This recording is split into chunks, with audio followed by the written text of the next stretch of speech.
As my mantra is, I promise myself to speak happiness, health, and prosperity to every person I meet. I realize that a lot of my focus has been on the health and prosperity, which my passion is the happiness. That's been my goal as far back as around 13, age 13, on my search for inner happiness. And over the past few years, I have found happiness. So you might be asking yourself, why is he out in the middle of the woods? And I'm doing this to illustrate a point. To be happy, you have to be happy where you are. If you're out in the middle of the woods all by yourself, you have to be happy. Your mother, your father, your children, your boyfriend, your girlfriend, your wife, your husband, the car, the house, none of that is going to make you happy. You have to be happy, and until you can be happy on the inside, nothing else is going to make you happy. It might give you temporary happiness. Money can't buy you happiness. It sure makes things a lot easier and better, and you can have fun with it, but happiness comes in here. And for those of you that don't believe in something outside of yourself or beyond you, I'm not going to try and convince you otherwise, but that's where my happiness comes from, knowing that the connection I have with my Creator. You have to have something to believe in. Now I'm going to claim this phrase, this quote. It hit me the other day. If you're not living for something that you would die for, then you're not living. So give that some thought. Real quick, I just want to give you, because there will be more, my videos aren't scripted. I think about them, but I don't really write them down, so it's off the cuff. I know I'm going to forget stuff. I've got tons of stuff I want to share.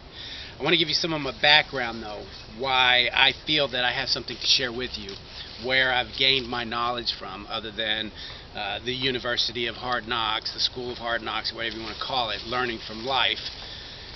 A lot of it has come from there, but I have educated myself, personal development, self-improvement, and I'm going to take you on that quick journey. It started back probably about 4 years ago. My wonderful sister-in-law, my sister from another mister, shared a CD series from Dr. Wayne Dyer, Power of Intention. Started there. I'm listening to this stuff, and I'm like, wow, that's the way I think. And then he says some other stuff. Wow, I didn't really look at it that way. So I started hunger. I've always been searching, but I was like, wow, I had started a quest there, and I said, what's next? So then I hear about The Secret.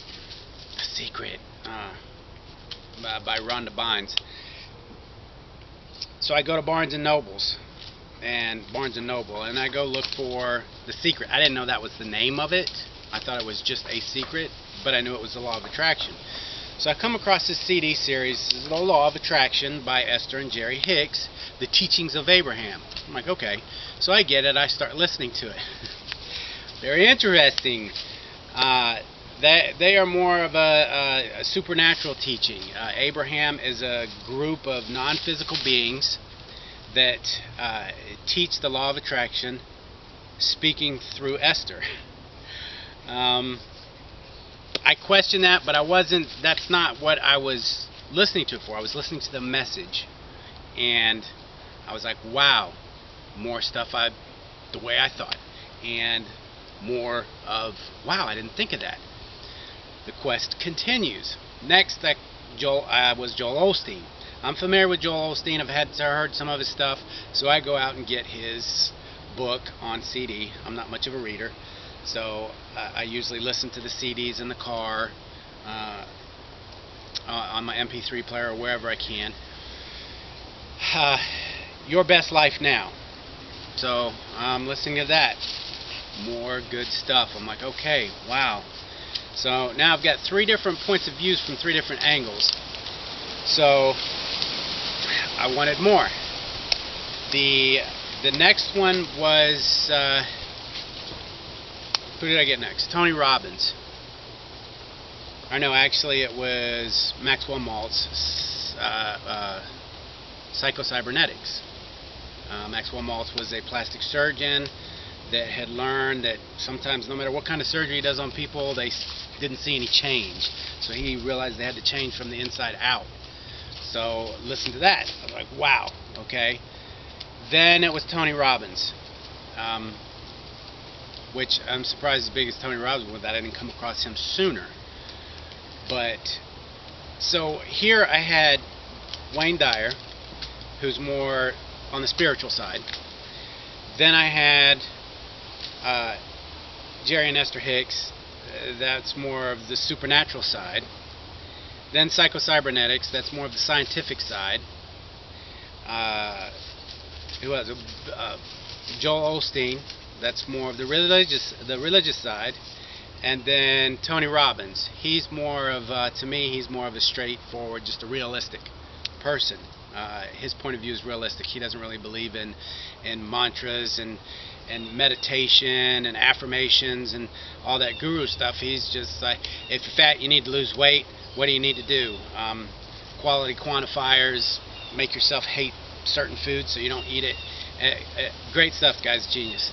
And then also I came across the book Think and Grow Rich by Napoleon Hill, which was written back in the 40s. My whole point here is I try to focus on fundamentals and the common denominator. And all of these people were saying the same thing, basically, fundamentally. And that's my doggy in the background. They were all teaching the same thing. It comes inside. Everything does happen for a reason. You're the reason.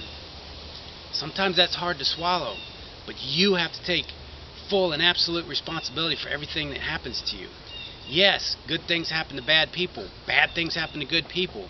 But fundamentally, overall, we have to take responsibility for everything that we do. It's the only way we're going to move forward. And that's the one thing I learned from all these different points of view. And I mean, I'm still, if you go to my website, ronschoice.ws, and go to the self-improvement tab, all the books and all the CDs that I've ever listened to and where I'm getting my information from is on there. So yeah, please take a look at that. It doesn't matter where you start, you just have to start. How do you eat an elephant? One bite at a time. Now, who came up with that phrase? Who eats an elephant? I don't eat an elephant. I don't want to eat an elephant. But you get the point. The journey of 1,000 miles starts with one step. You don't have to be perfect to start. You just have to start. So pick something that resonates with you. When you're picking a mentor, these people are my mentors, even though I haven't met them in person. Find someone that resonates with you and follow them. All these people that I've mentioned have several CDs, several books, whatever it takes to help you be a better person, to help you be a better you. The Army has the best phrase that's out there: be all you can be. And you got to be happy on the inside, right here where you are. You can't say that I'll wait till I get out of school, or I'll wait till I get the new house, or I'll wait till I get the new job, or if my kids would just listen to me, or if my spouse would just do what I ask. No, you, right here. That's why I do believe in meditation to a degree. I think you should take at least 15 minutes every day to yourself, in the morning, in the evening, somewhere. Go somewhere. Just let it all go. Don't think about anything. Clear your mind. And I also do believe in affirmations, as far as not, I'm happy, I'm a great person. No, affirming your goals. Affirming what you want to be. Read it 3 times a day. Make it specific. Give it a timeline. I'm going to go over all this in detail as we go on. I just wanted to give you a basic overview of what my purpose is, why I'm doing this. I want to share. This is my purpose in life. Some people are meant to be a doctor. Some people were meant to go on missions. Some people were meant to just be and be happy. Sometimes that's all you have to do. A smile goes a long way. When you smile at somebody, I used to never smile. I used to never give compliments. I was afraid someone was going to take it the wrong way. One of my New Year's resolutions many years ago was if I thought something nice about someone, I would say it. And particularly to girls, I was like, I don't want them to take it the wrong way. You know what? You have nice nails. You smell nice. Whatever. And that's what it was. I left it at that. You'd be surprised how that makes people feel. How do you feel when someone gives you a compliment or smiles at you? And I smile at people, and they just, some of them, I feel for them. I don't feel bad because I don't want to feel bad. So don't let other people control you. Don't let other people's actions and words determine how you're going to feel. You can't say, well, he made me feel this way. No, you allowed them to let you feel that way. Take charge. Be happy. Be happy on the inside. It takes a lot of work. It's a journey. Life is a journey. The joy is in the journey, not the destination, not the goal. Reaching one goal is just the beginning of another. Set your goals.